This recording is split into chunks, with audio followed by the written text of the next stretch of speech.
Let's talk about snoring, sleep, and breathing. Did you know that the most common cause of snoring is actually sleep apnea? Now, sleep apnea can range anywhere from mild to severe.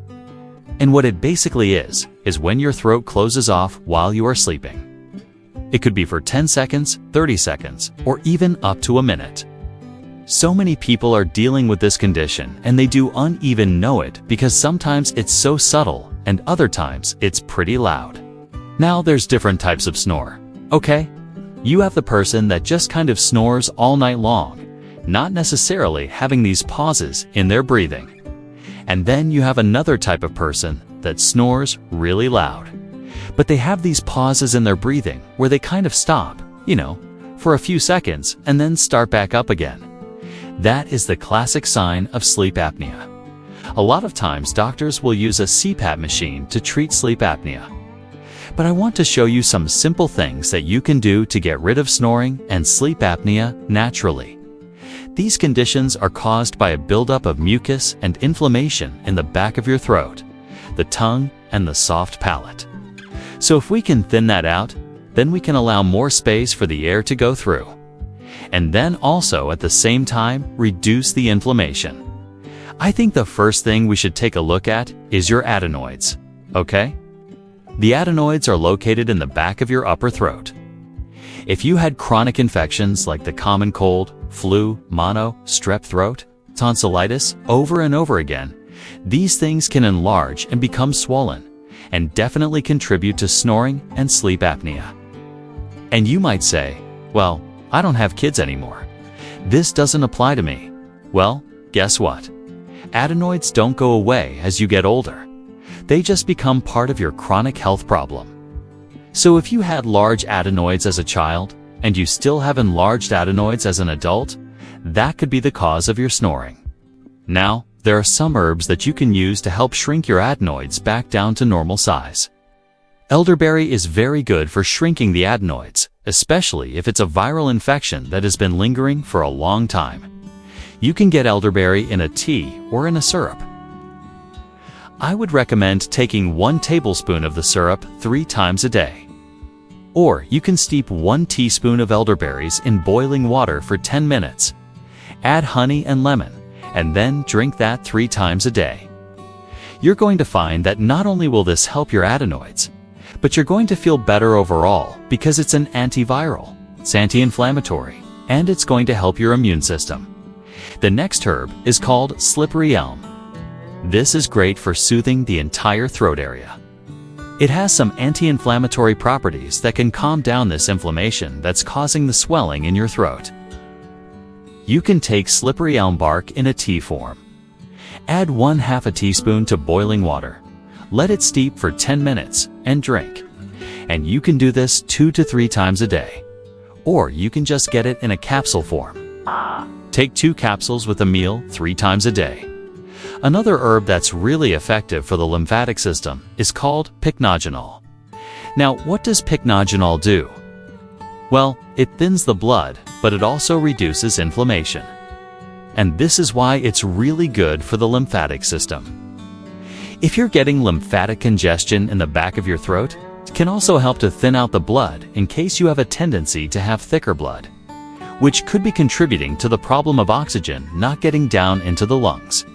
And if you're not getting enough oxygen during the day, you tend to breathe faster, which causes more turbulence in the back of the throat, causing more vibration and more noise. Pycnogenol is very concentrated, so you only need to take 100 milligrams once per day. One of the most common causes of snoring is having a deviated septum. A deviated septum can cause turbulent airflow in the nose, which forces you to breathe through your mouth at night. And if you breathe through your mouth at night, it's going to cause your tongue to move back against the roof of your mouth, which then partially closes off the airway. Now, there are some things that you can do to correct this. One is to start to breathe through your nose more during the day. You see, our bodies are always compensating for problems. So if you have a deviated septum, you may find that you are favoring one side of your nose versus the other side. You can start to breathe through the side of your nose that's blocked. This will give your body a chance to compensate and then shift the septum back into place. Now, the way that you breathe through your nose is to put your fingers right here, across the bridge of your nose, and close your eyes and breathe in. Now, if you have a deviated septum, you'll find that you can breathe through one side of your nose much easier than the other. So try to favor that side, okay? And do this throughout the day, every single day. Do this as a meditation to help shift that septum back into place. It takes about 90 days for your body to adapt and adjust to something new. So do this every day for 90 days and you should notice improvement. There are also some really cool nasal strips that I found online. They're natural, there's no drugs involved. Basically, it's a strip that you stick right here on the bridge of your nose. And what it does is it pulls the sides of the nose open just a little bit. And you can wear this strip anytime. You wear it when you sleep. You wear it when you're driving. You wear it when you're working. And it's very comfortable. And it's going to help open up your nasal passages. And so you tend to breathe through your nose more. Another really important thing is making sure that you are getting enough vitamin D. Vitamin D is needed by the body to maintain strong, healthy bones. And what's as interesting about vitamin D is that you get enough vitamin D without having sufficient amounts of magnesium, zinc, and K2. So if you're deficient in any of those nutrients, you won't be able to absorb vitamin D, but vitamin D is very important for the proper functioning of your facial bones and cartilage and even the joints of your jaw. So make sure you're getting enough vitamin D. The best way to do that is to get out in the sun and let your skin bask in the sun for at least 40 minutes, maybe an hour, and then rub your hands together. Because that generates heat and that's going to allow vitamin D to go into your skin. And then there are certain foods that you can eat that are loaded with vitamin D. The first one is wild-caught fatty fish like salmon. Also, you have sardines, anchovies, mackerel. These fish are loaded with vitamin D. There are also some mushrooms that are rich in vitamin D, the shiitake mushroom and the maitake mushroom. And there's another nutrient that's very important for the cartilage in your nose and your throat and your jaw, and that is zinc. Zinc is probably the #1 trace mineral that you need to consume to keep the cartilage in your nose and your throat nice and strong. There are many foods that are loaded with zinc. Shellfish, oysters, clams, crab meat, shrimp. All these things are loaded with zinc. You can also get zinc from beef liver, pork liver, organ meats. And then you can also get zinc from red meat, grass-fed, grass-finished. Red meat has a lot of zinc in it. You can also get a little bit of zinc from poultry, but not a lot.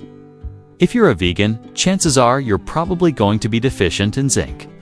So you can get some good sources of zinc from pumpkin seeds, from sesame seeds, cashews, sunflower seeds.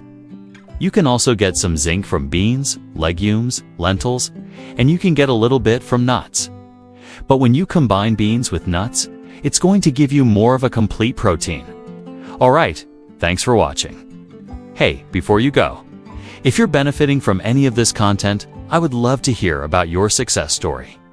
Please share it in the link down below.